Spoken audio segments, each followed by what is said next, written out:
obsessed date wants to buy my love.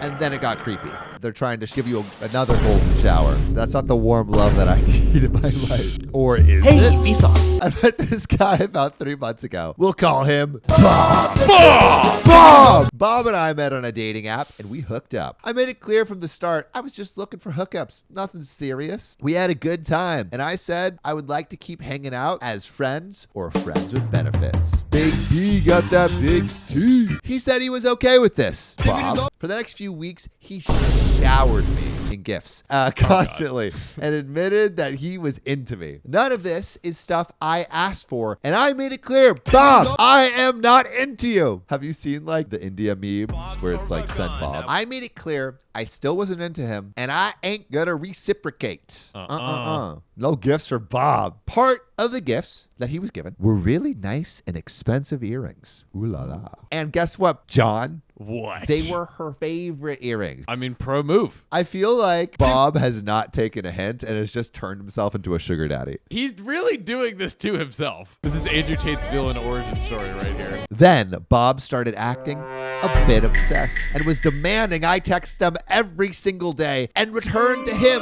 an equal amount of affection as he was giving to me. Something I made clear I don't want. Bob, she's not into you. No amount of diamond earrings is going to change that. Bob's like, why can't you be my affection like slot machine? I put in money. I get kisses back. What the heck? It is at this point I decided to break ties with him. OP, best move you made. Bob's getting the wrong idea, I think. I said that he clearly wanted more from me than I wanted to give him, which seems completely true. And that I wasn't going to change my mind no matter what he said or gave. Damn, she's laying it all at the table. But I feel like she said that before. Like she's been saying that like it seems like the entire whole relationship. time. I do actually have thoughts on friends with benefits relationships, but I'll leave that until the end. Later, we ran into each other at a play I was attending. And this is when he asked for the earrings back. Bob, petty move. Petty move. Come on. Oh my God. I know she broke your heart, but retain some kind of dignity, my man. He told me he'd spent a lot of money on them and he wanted them back to give them to someone who would actually return the favor. Bob, do you want some pretty earrings too? Bob wants some earrings. Oh my gosh. Wow. Yo, this is a low-class move, Bob. I said no, that I liked them and that he gave them to me. He should not ask them back just because he didn't get what he wanted out of our relationship. Facts, girl. You tell him. He got extremely angry and said I let him on. In what world? She literally said every single time, yo, I'm not into you. That he did so much for me and that I never gave him the time of day. He said I used him for his affections and his gifts and that I was a horrible person for doing this. At first, I was pretty certain I'm in the right, but after his blow up, I started questioning a bit more. Am I the a-hole? Okay, before we give our thoughts and opinions on this, please let us know, do you think Bob or OP is the a-hole or an angel? Whose side are you on? Please put it in the comments right now before you hear our, verdict so you're not swayed. Spoiled. It's time to spoil him with the verdict. The breakdown. I think Bob is the a-hole. What can I say? It's just so hilarious when he's like, you made me buy this for you. Yeah, and it's like, it's bro, giving she incel didn't. vibes, Bob.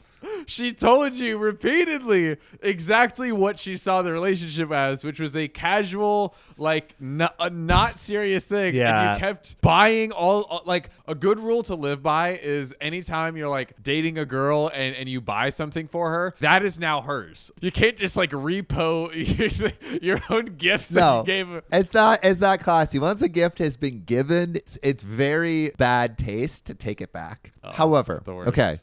This is from a little bit from my own life, right? Yes. Ooh. So I have thoughts on friends with benefits relationships and just relationships that are hey, I'm just looking for something physical, right? So after I had a relationship for 2 years, we broke up. I was heartbroken, but I was just casually hooking up with people, right? But usually, even when I'm casually hooking up, I don't like casually hooking up with a bunch of people. I usually there's one person, friends with benefits kind of situation, right? And there was this girl who super cute, very nice, but I just wasn't in a place where I could just be a boyfriend. So I was like very clear with her from the beginning. I'm like, hey, I just broke up with a girlfriend of 2 years. I'm not in a place to like hop back into a relationship. This is just like, a more casual seeing each other. And I said that repeatedly about the relationship. However, me being an affectionate guy, like I was all like cutesy and snuggly and like, I cuddly and just like generally nice and would do like things for her and stuff. So even though I was saying I wanted to be friends with benefits,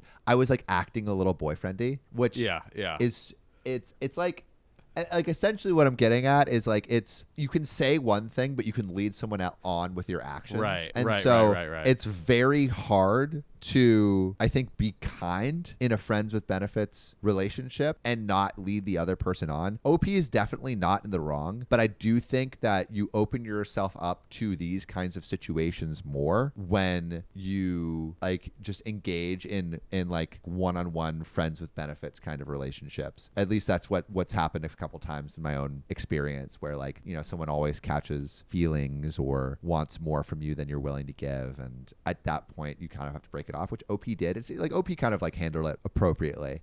It's just so hard to like. That's the thing. Like, think about all the times people catch feelings when there is no like friends with benefits or anything going on. So it's like, exactly, people get crushes all the time. Literally. So now you're adding in the factor that you actually are like hooking up and potentially having some like, relationship-esque, vibes going on. And then, it's just like both people have to be so like blatantly clear, like this is the most no strings attached, which is also like the plot to every like cheesy love movie where it's like, I'm a busy working woman in New York City and I don't got time for a relationship.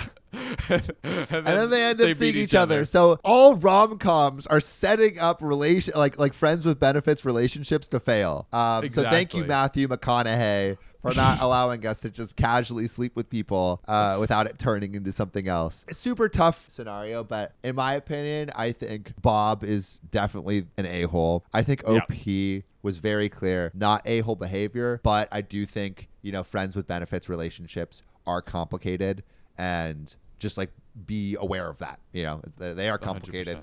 There's not a lot of ways around that. But John and I don't know anything. So like, hey, let us know what you think in the comments. Please, roast us or toast us. This was a crazy story, but the next one, the surprise is not a broken off relationship. The surprise is the surprise birth of a baby. Oh?